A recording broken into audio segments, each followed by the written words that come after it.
Welcome to Impact Factor, your weekly dose of commentary on a new medical study. I'm Dr. F. Prey Wilson of the Yale School of Medicine. This is Cassandra. You remember Cassandra, daughter of King Priam of Troy. She had the gift of prophecy. Everything she foresaw would come true, but was cursed that no one would believe her. She warned her brother Paris that the abduction of Helen would bring about the destruction of Troy, but did he listen? Well, the rest is history. We live in an age of digital Cassandras. With advancements in artificial intelligence and machine learning, our ability to predict outcomes in our patients is getting scarily good. Will we listen to those predictions and change our ways? We may want to because, according to a new study from JAMA Network Open, the machines are now better at this than we are.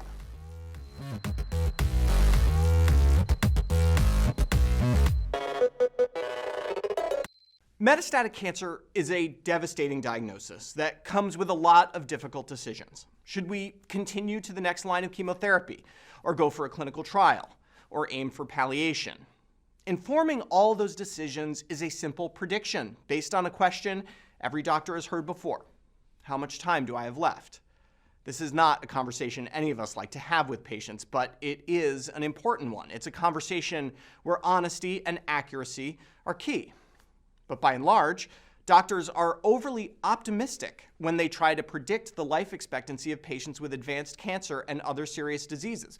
I don't really think this is due to sugarcoating, really, more like wishful thinking. But the fact is, when we are discussing these issues with patients, we may not be accurate.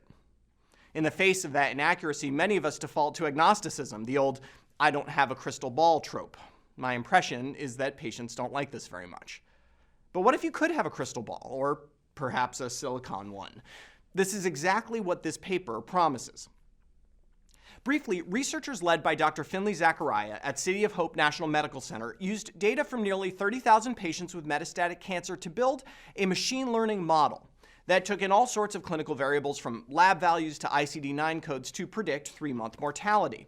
They then built this model into the electronic health record, allowing it to make predictions in real time at the same time that clinical oncologists answered a simple question. Would you be surprised if this patient were to die within the next 3 months? This question creates a simple binary analysis. Yes, I would be surprised, or no, I wouldn't. The oncologist said not surprised about 13% of the time, and as you can see, the patients in that not surprised group have substantially higher mortality than those in the surprised group. But note that by 3 months, more than 10% of people in the surprised group had died. And since the surprised group is way bigger than the not surprised group, it turns out that 70% of all the deaths that occur in this patient population in the first 3 months are in the surprised group. Put bluntly, an oncologist saying they would not be surprised that a patient would die within 3 months is a poor prognostic sign, but them saying they would be surprised is not terribly reassuring. Oncologists are optimistic. They only correctly identify about 30% of the patients who died within that 3-month period. But what about the cold, unfeeling machine? Well, one wrinkle is that the machine doesn't give a binary prediction, surprised or not. It gives a number. Think of it like a % chance of death from 0 to 100.